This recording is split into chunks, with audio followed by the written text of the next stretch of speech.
1절부터 13절까지의 말씀입니다. 구약 433쪽입니다. 여호와께서 사무엘에게 이르시되 내가 이미 사울을 버려 이스라엘 왕이 되지 못하게 하였거늘 내가 그를 위하여 언제까지 슬퍼하겠느냐. 너는 뿔에 기름을 채워 가지고 가라. 내가 너를 베들레헴 사람 이새에게로 보내리니 이는 내가 그의 아들 중에서 한 왕을 보았느니라 하시는지라. 사무엘이 이르되 내가 어찌 갈 수 있으리이까. 사울이 들으면 나를 죽이리이다 하니 여호와께서 이르시되 너는 암송아지를 끌고 가서 말하기를 내가 여호와께 제사를 드리러 왔다 하고 이새를 제사에 청하라. 내가 네게 행할 일을 가르치리니 내가 네게 알게 하는 자에게 나를 위하여 기름을 부을지니라. 사무엘이 여호와의 말씀대로 행하여 베들레헴에 이르매 성읍 장로들이 떨며 그를 영접하여 이르되 평강을 위하여 오시나이까. 이르되 평강을 위함이니라. 내가 여호와께 제사하러 왔으니 스스로 성결하게 하고 와서 나와 함께 제사하자 하고 이새와 그의 아들들을 성결하게 하고 제사에 청하니라. 그들이 오매 사무엘이 엘리압을 보고 마음에 이르기를 여호와의 기름 부으실 자가 과연 주님 앞에 있도다 하였더니 여호와께서 사무엘에게 이르시되 그의 용모와 키를 보지 말라. 내가 이미 그를 버렸노라. 내가 보는 것은 사람과 같지 아니하니 사람은 외모를 보거니와 나 여호와는 중심을 보느니라 하시더라. 이새가 아비나답을 불러 사무엘 앞을 지나가게 하매 사무엘이 이르되 이도 여호와께서 택하지 아니하셨느니라 하니 이새가 산마로 지나가게 하매 사무엘이 이르되 이도 여호와께서 택하지 아니하셨느니라 하니라. 이새가 그의 아들 7을 다 사무엘 앞으로 지나가게 하나 사무엘이 이새에게 이르되 여호와께서 이들을 택하지 아니하셨느니라 하고 또 사무엘이 이새에게 이르되 내 아들들이 다 여기 있느냐. 이새가 이르되 아직 막내가 남았는데 그는 양을 지키나이다. 사무엘이 이새에게 이르되 사람을 보내어 그를 데려오라. 그가 여기 오기까지는 우리가 식사 자리에 앉지 아니하겠노라. 이에 사람을 보내어 그를 데려오매 그의 빛이 붉고 눈이 빼어나고 얼굴이 아름답더라. 여호와께서 이르시되 이가 그니 일어나 기름을 부으라 하시는지라. 사무엘이 기름 뿔병을 가져다가 그의 형제 중에서 그에게 부었더니 이날 이후로 다윗이 여호와의 영에게 크게 감동되니라. 사무엘이 떠나서 라마로 가니라. 아멘. 하나님의 말씀입니다. 할렐루야. 오늘도 복된 날 되시고 귀한 날 되시길 바랍니다. 혹시 이런 판단하시는 분들 계시죠? 나는 사람 보면 딱 보면 알아. 딱 보면 알아. 근데 실제로 심리학자들이 연구한 결과에 따르면 0.1초 걸린답니다. 0.1초 보고 그 사람이 어떤 사람인가, 좀 아닌 것 같은데 뭐 이런 것들을 판단한다는 거죠. 더 큰 문제는 그 0.1초 만에 파악한 그 판단, 그거를 모두가 굉장히 신뢰한다는 거예요. 잘 바꾸려고 하지 않는다는 겁니다. 근데 뭐 다행스럽게 그게 맞으면 다행인데 그게 너무 많이 틀린다는 거죠. 저도 늘 그런 실수를 하고 삽니다. 신학교 들어갔는데 저 사람은 영 아닌 것 같은데, 남들도 저를 보면서 그랬을 거예요. 저거 왜 왔을까? 그랬을 텐데, 근데 의외로 그때 아니라고 생각했던 사람들 중에서 목회를 잘 하고 계시는 분도 계시고, 저 사람은 자다 만져봐도 목사가 될 것 같다, 그런 사람 중에는 포기한 사람도 꽤 있습니다.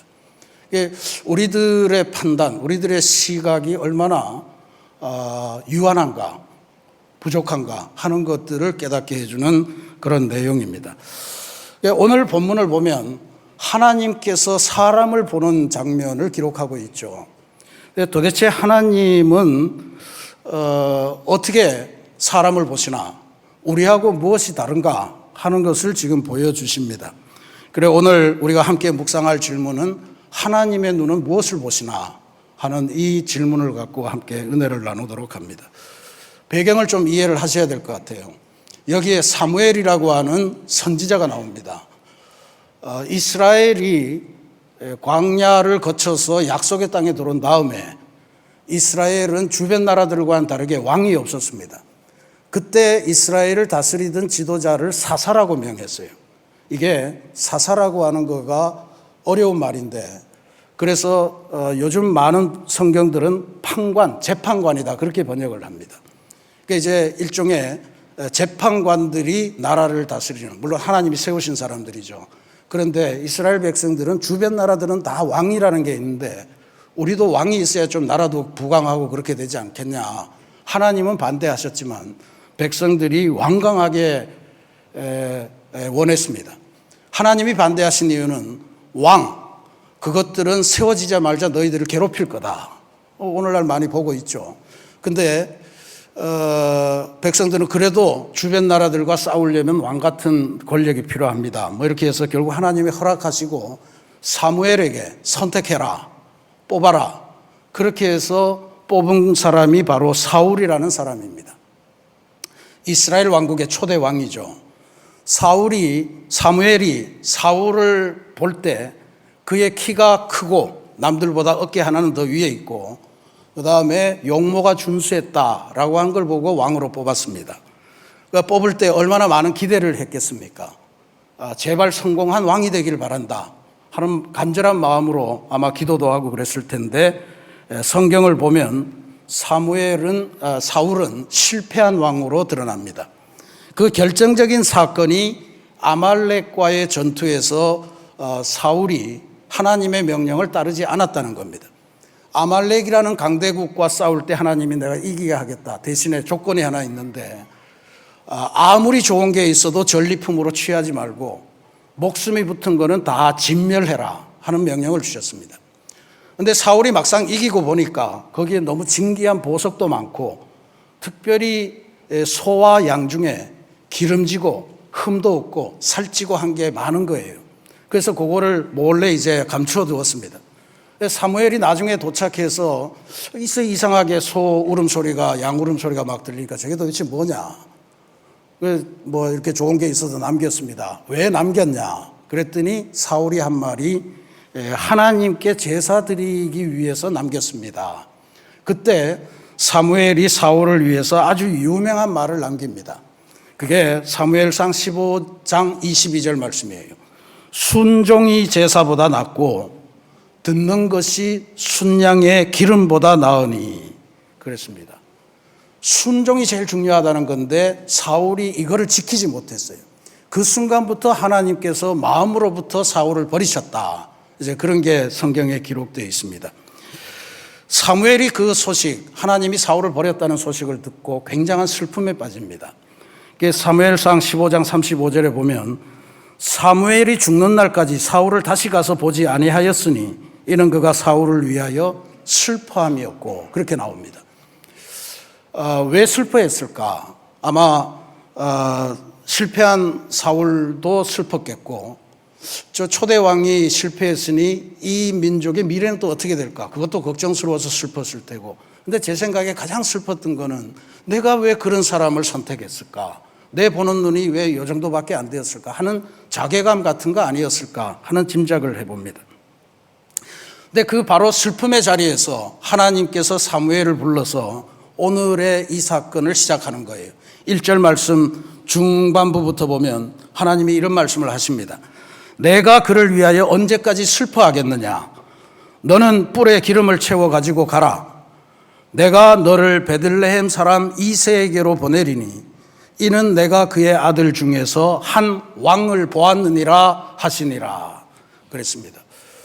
하나님의 마음은 사울을 떠났고 이제 새로운 왕을 준비해야 되겠는데 이새 집안에 아들 중에 그 왕이 있다라고 하는 말씀이죠. 이새라고 하는 말은 영어로 하면 제시라고 하는 말의 이스라엘식 표현입니다. 근데 사무엘이 이 하나님의 말씀을 듣고 선뜻 나서지를 못해요. 왜냐하면 아직도 하나님이 버렸다고 그래도 왕이 권력을 갖고 권자에 앉아 있는데 새로운 왕을 찾아서 한다. 이게 뭡니까? 이게 영무 아닙니까?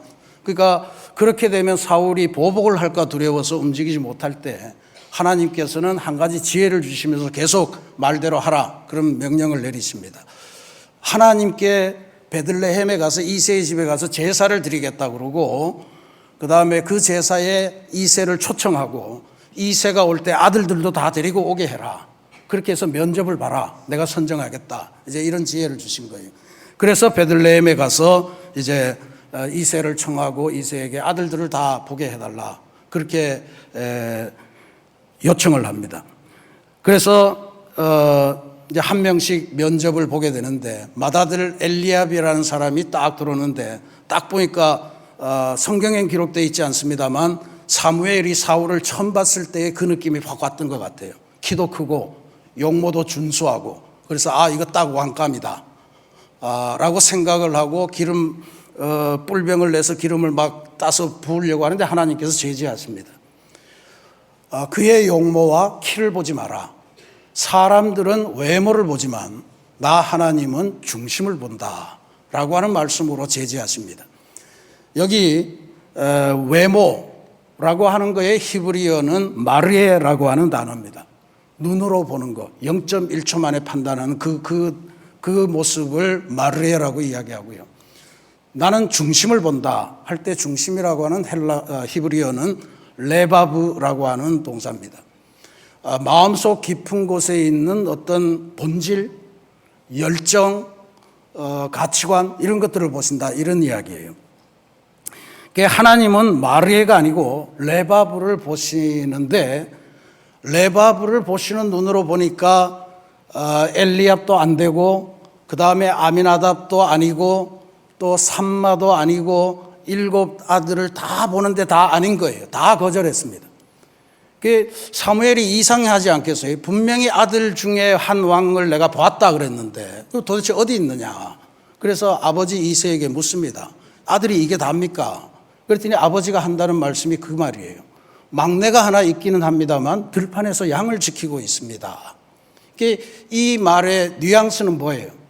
내 막내 아들이 하나 있긴 한데 걔는 아예 여기 보자는 아들의 명단에 들 수도 없는 애, 너무 어리고 너무 작고 뭐 하나 이렇게 변변치 않아서 내가 내놓지도 못했습니다. 이런 이야기입니다. 하나님이 사무엘에게 빨리 가서 데려오게 해라. 데려와서 봤더니 하나님이 즉각적으로 보자마자 이런 말씀을 해요. 12절 말씀에 이에 사람을 보내 그를 데려오매 그의 빛이 붉고 눈이 빼어나고 얼굴이 아름답더라. 이거 용모 보신 거 아닌가 싶은데 좀 다른가 봐요. 용모와 키를 보지 말라고 그랬는데 하나님께서 지금 보신 거는 빛이 붉고 또 눈이 빼어나고 얼굴이 아름답더라. 이건 아마 눈에 보이는 것보다는 레바브라는 관점에서 보면 이게 다윗의 내면에 있는 뭔가를 본 거예요. 눈이 초롱초롱하다는 게 눈이 크고 이런 것만 말하는 게 아니잖아요. 뭔가 속에 큰 꿈을 품고 그럴 때 눈이 반짝이는 거 아닙니까? 그러니까 그런 모습으로 보면 하나님께서 보신 거는 다윗의 용모가 아니었고 다윗의 내면에 있는 중심, 그게 뭘까? 이게 이제 중요한 거죠. 다윗의 레바브, 그게 뭘까? 성경을 통해서 추정을 해보면 하나님께서 보셨다는 다윗의 중심, 레바브는 이런 거였을 것 같아요. 그때까지 다윗이 한 15세, 16세 정도 됐다고 보면 그때까지 그는 형들의 심부름이나 하고 그리고 들판에서 양이나 지키던 목동이었습니다. 그러니까 그 일상 속에서 하나님이 다윗의 중심을 파악하셨다 이런 이야기인데 다윗이 훗날에 골리앗과 싸울 때 이런 고백을 합니다. 나 너 같은 건 무섭지 않다. 내가 양을 지킬 때 사자나 곰이 와서 내 양새끼를 물어갈 때 나는 주저없이 그 사자나 곰을 쫓아가서 그 아가리를 벌리고 거기 집어삼킨 그 양을 내가 빼내왔다. 왜냐하면 나는 하나님이 나를 도와주시리라는 믿음이 있었기 때문에 그렇게 할 수 있었다 하면서 골리앗에게 덤비는 장면이 나오죠. 이게 중요한 다윗의 믿음입니다. 그 다음에 다윗은 아마 어쩌면 그런 사건도 많았지만 무료할 수 있었던 그 초원의 생활, 이 생활의 대부분을 하나님을 찬송하면서 보냈을 거다라고 하는 짐작을 가능하게 해요. 오늘 우리가 교동문에서 읽었습니다만 시편 23편 다윗의 유명한 노래입니다. 그러니까 다윗이 시간 날 때마다 자기의 삶을 돌보시는 하나님의 은혜를 노래로 하나님께 올렸다는 것. 우리가 예배 시간에 교독하는 시편의 상당 부분이 다윗이 지은, 아마 다윗이 이 목동 시절을 하면서 지었던 그러한 노래일 것으로 짐작합니다. 핵심은 다윗은 하나님이 나를 지키신다는 신앙을 확신하고 있었고 언제나 틈이 나면 하나님을 찬양하는 노래를 지어 부르면서 그의 삶을 대부분 보냈다라고 하는 걸 짐작할 수 있는 거죠. 이게 다윗의 레바브, 다윗의 중심, 하나님이 보신 다윗의 삶과 믿음입니다. 그러니까 하나님께서는 이런 거를 한번 딱 보시면 한눈에 뭐 0.1초나 걸리시겠습니까? 전능자의 눈으로 보면 한순간에 파악이 되죠. 아, 빛이 붉고 눈이 빼어나고 얼굴이 아름답네, 부어라, 이제 이렇게 되는 건데 사람이 어떻게 그걸 할 수 있겠는가? 그래서 하나님이 중심을 보신다는 것, 이거 우리가 배워가야 되는데 우리는 도대체 그러면 어떻게 봐야 된다는 건가 하는 거를 좀 생각을 해보도록 하겠습니다. 저는 이게 우리가 잘 알고 있는 한 시인의 고백을 통해서 사람을 하나님처럼 중심을 본다라고 하는 것의 어떤 구체적인 방식, 인간적인 방식을 깨달을 수 있습니다. 충남 공주에서 43년 동안 초등학교 교사로 살면서 낮에는 아이들을 가르치고 밤에는 시를 쓰면서 그렇게 사신 유명한 시인 한 분 계십니다. 나태주라고 하는 시인입니다. 아시는 분들이 많을 거예요. 근데 지금은 온 국민의 관심을 받는 아주 유명한 그러한 시인이십니다. 저희 교회도 한번 모시고 싶은데 도무지 일정을 낼 수가 없다고 해서 아직까지도 못 모시고 있습니다만 그가 간증 속에서 이런 고백을 하는 것을 들었습니다. 저는 오랜 동안 아이들을 가르쳤지만 한 번도 아이들을 잘 바라보지 않았습니다. 늘 아이들의 문제만 보았습니다 하는 고백이에요. 아이들을 제대로 보지 않았고 아이들의 문제, 그러니까 아이들을 총체적으로 안 보고 걔가 갖고 있는, 걔가 뿜어내는 문제만 보고 있었다라고 하는 자성입니다. 교실에 가면 늘 그런 애들이 있겠죠. 열심히 선생님 말씀에 귀를 기울이는 아이들도 있지만 딴짓하고 또 옆에 애하고 싸우고 또 아니면 세상 만사 귀찮다고 엎드려 자고 뭐 이런 다양한 아이들이 있을 때마다 저 아이가 도대체 어떤 아이일까 고민보다는 저게 도대체 왜 저러나 뭐 이런 걸로만 봤다는 이야기예요. 그러다가 2002년 어느 날에 선생님이 스스로 자기 자신에게 이런 질문을 하게 되었답니다. 나는 정말 이 아이들을 제대로 보고 있는가? 그 질문 하나가 선생님의 삶을 바꾸어 냅니다. 선생님은 그 이후로 아이들을 자세히 보기 시작합니다. 엎드려 자는 아이들을 보면 그 아이가 밤새 아픈 부모님을 병간하다가 저렇게 와서 자는구나 하는 걸 느끼게 됐고 또 문제 행동 뒤에 있는 아이들 속에는 언제나 그 아이가 정말 괴롭다가 학교에 와서 뭔가 길을 좀 펴려고 하는 그런 삶이 있다는 것도 알게 됐습니다. 말을 정말로 안 들어먹는 아이, 그 아이를 가만히 보았더니 집에서 자기 말을 들어주는 사람이 하나도 없다는 것도 발견하게 됩니다. 그렇게 자세히 보고 오래 보는 시간들이 쌓이면서 아이들을 깊이 이해하게 되었고 그런 경험 속에서 정말로 유명한 시 한 수가 탄생이 됩니다. 풀꽃이라는 시예요. 아주 짧은 시입니다. 세 줄로 된 시입니다. 자세히 보아야 예쁘다. 오래 보아야 사랑스럽다. 너도 그렇다. 이게 시입니다. 근데 이 세 줄짜리 시가 우리 대한민국의 수천만의 국민의 마음을 울렸습니다. 나태주 선생은 나중에 이 시에 대해서 스스로 이렇게 이야기합니다. 그 시는 아이들에 대한 시가 아닙니다. 하나님이 우리 인간을 보시는 그러한 눈에 대한 시입니다. 하나님의 눈, 그거에 대한 것이라는 거예요. 자세히 보아야 예쁘다. 하나님은 우리를 자세히 보십니다. 물론 0.1초 만에 판단할 수 있는 능력이 있지만 사람처럼 그렇게 불완전한 눈으로 보시는 것이 아니고 완전한 눈으로 깊고 천천히 그렇게 들여다보시는 눈을 가지셨습니다. 오래 보아야 사랑스럽다. 하나님은 우리를 포기하지 않고 오랫동안 보십니다. 우리는 살면서 실수도 하고 배신도 하고 그렇게 살아갑니다. 하나님의 은혜 뭐 그깟게 뭐 필요해. 내 이 기도도 안 들어주는데 원망도 하고 그러면서 살아가죠. 그런데 그런다 손 치더라도 하나님은 그 한 번의 실수 배신 때문에 사람을 폐기하는 분이 아니다라고 하는 거예요. 들판에 양치던 다윗을 오랜 동안 바라보셨듯이 우리가 살아가는 삶의 현장의 모습도 하나님께서 길게 오래 보고 계시다는 것을 잊지 마시기 바랍니다. 너도 그렇다. 이거는 그 하나님의 눈이 지금 우리들의 삶을 보고 계시다는 그런 말씀입니다. 이게 우리의 중심을 보신다는 하나님의 눈, 레바브를 보시는 하나님의 시선에 대한 문제입니다. 그러니까 우리가 하나님처럼 중심을 보려면 어떻게 해야 됩니까? 오래 보고, 자세히 보고, 그리고 그게 내 옆에 있는 너에게도 그대로 적용되는 거야 라고 하는 것을 우리가 배워야 될 것입니다. 그런데 이 나 선생님의 이야기에는 중요한 포인트가 하나 남아 있습니다. 선생님이 아이들을 자세히 보고 오래 보고 하니까 선생님만 바뀌는 것이 아니고 아이들도 바뀌더라는 거예요. 놀라운 일입니다. 심리학에 피그말리온 효과라고 하는 그런 개념이 있습니다. 피그말리온이라고 하는 게 그리스 신화에 나오는 조각가의 이름이에요. 아주 훌륭한 조각가인데 자기가 조각해 놓은 조각상을 보고 이거 너무 아름다워. 그래서 너무 사랑하고 그러니까 자꾸 오르만지고 그러니까 거기에 생명이 생겨서 그게 마치 사람처럼 움직이더라. 뭐 그런 전설을 갖고 있는 그런 사람입니다. 그래서 피그말리온 효과라고 하는 이름을 붙였는데 1968년에 하버드 대학의 심리학자 로버트 로젠탈과 토마스 제이콥슨인가 하는 사람이 공동의 연구로 실증해 놓은 거예요. 뭐 다양한 실험을 했습니다만 대표적인 게 이 실험입니다.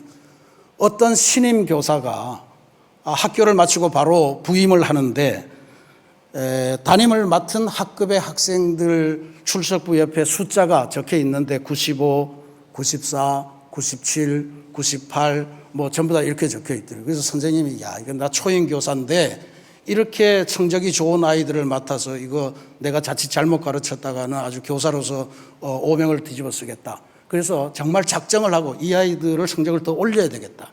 열심히 1년을 지도했습니다. 실제로 아이들의 성적이 엄청나게 올랐는데 나중에 보니까 그 아이들 옆에 있는 95, 98, 92 이런 숫자들이 성적이 아니고 IQ였다는 거예요. IQ 아세요? IQ? 지능지수. 여러분들은 아마 대부분 다 120, 130은 다 되실 거예요. 그러니까 그걸 보면서 아니 나는 전혀 몰랐지만 내가 이 아이들의 성적이 95점짜리야. 그렇게 생각하고 이 아이들을 대하고 가르치고 했더니 그 아이들이 실제로 그렇게 성적이 오르더라는 이야기예요. 이게 피그말리온 효과입니다. 긍정적으로 판단하고 실행하니까 그와 유사한 효과가 나오더라라고 하는 실험이에요. 나태주 선생님의 교실이 정확하게 그 사실을 반영했습니다. 자세히 보는 눈, 오래 보는 눈이 아이들의 레바브를 깨우고 변화시킨 것이다 라고 하는 사실입니다. 선생님의 눈이 하나님의 눈을 닮아가면서 교실이 달라지고 선생님도 달라지고 학생도 달라지는 그런 엄청난 효과를 냈습니다. 사랑하는 우리 새신교회 성도 여러분, 오늘은 우리가 학원 선교주일 또 장학주일로 보내면서 한편으로 우리가 지난주에 해피칸타타 새생명 전도축제를 개시하고 선포하는 시간, 그래서 오늘은 마품이, 마음에 품은 사람들을 그렇게 이야기합니다. 마품이들을 마음속에 작정하고 내가 이 사람에게 하나님과 연결해야 되겠다 하는 것을 구체적으로 작정하는 주일입니다. 레바브, 우리의 중심을 보시는 하나님의 눈에 대한 소망이 아주 절실한 그런 주일입니다. 우리 교회가 세신 장학회를 만들고 해마다 1학기, 2학기 장학생을 선발하고 장학금을 수여하고 그리고 이 장학금을 만들기 위해서 성도들이 장학헌금을 드리는 것, 이건 단순히 그 사람들에게 돈 몇 푼을 드리는 일이 아닙니다.